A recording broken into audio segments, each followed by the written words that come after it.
stuff. This is done for the children and for the families. It's like dropping a pebble in a pool, of course, the ripple effect.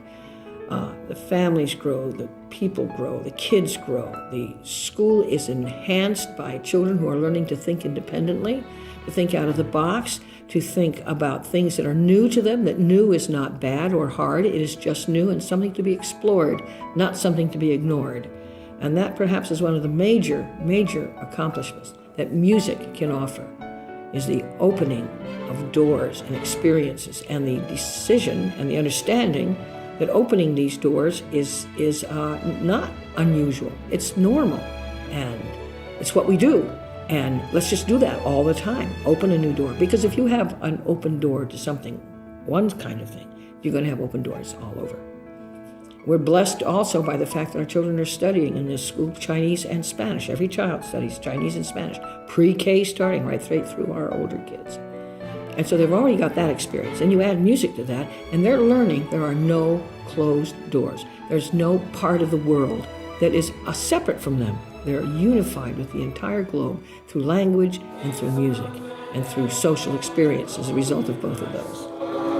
How can I keep from singing?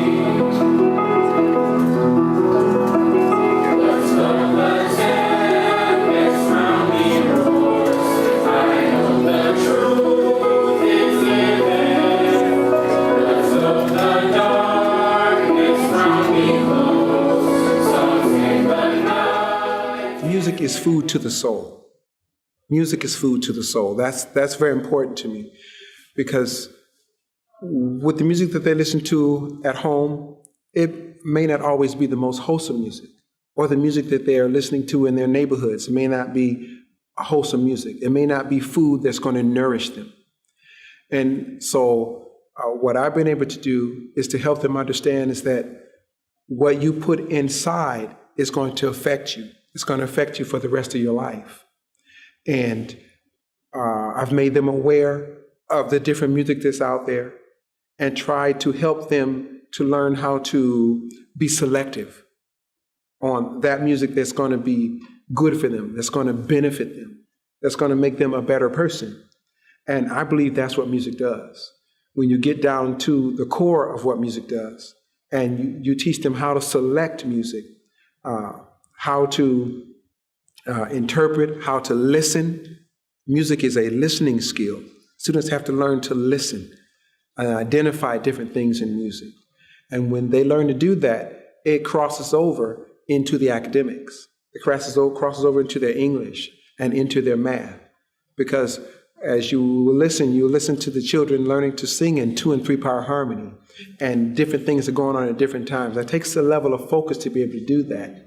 Well, if they can learn to do that, and we can get them focused to do that in music, they can take those same skills and they cross over into the academics. And I believe that's one reason why our students really do well here at Cornerstone, because we have such a varied program in the arts. We have a president that really supports the arts, and I think that makes a big difference. The arts program is it's excellent. I've seen a lot of different people since I've been here 18 years. This is my 18th year. So I've seen a lot of people come and go in every area of the arts, drama, music, vocals, keyboard, strings. But the people we have on staff right now are just top. I don't know if you're aware of this, but Kathy Ferris, our strings coordinator, she played with Sammy Davis Jr. at one time. She's got a rep and a bio that knocks people's eyes out. It's just tremendous. She's played with everybody. She headed the Honolulu Symphony for a few years. She was the first violinist in the symphony in Honolulu. She's got a background that's incredible, and people don't realize that. So what she brings a lot of expertise. She's not just some violin teacher. She's got a background, and she's done an awful lot. Eric Gardner, you've seen him up there. Guy's magnificent in vocals. He's just brought to a whole new level from where it started, because where it started was really quite low. But we've just nurtured it all this while. Watched it grow into something quite dynamic.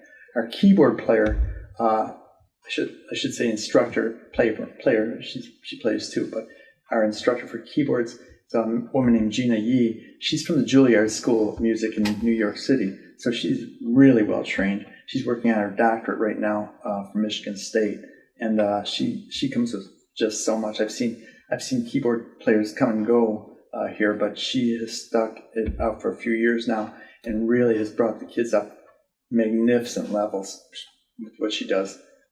I just want to move back to Kathy Ferris for a second. She actually meets her children every morning at 7 o'clock, an hour before the school even opens. The kids who love her and work for her in her chamber strings group, it's just a select group of children. They come every morning an hour early to school just so they can work on their strings before they come to the classes and meet the rest of us and go on with the rest of their day. So they've really taken the department to a whole different level. The teachers are very supportive.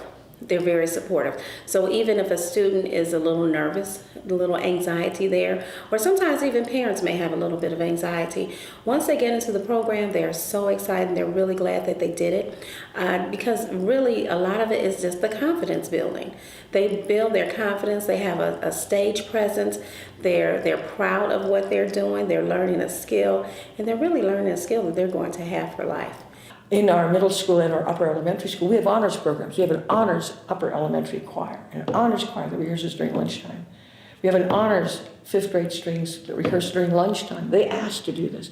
In our middle school, we have chamber strings.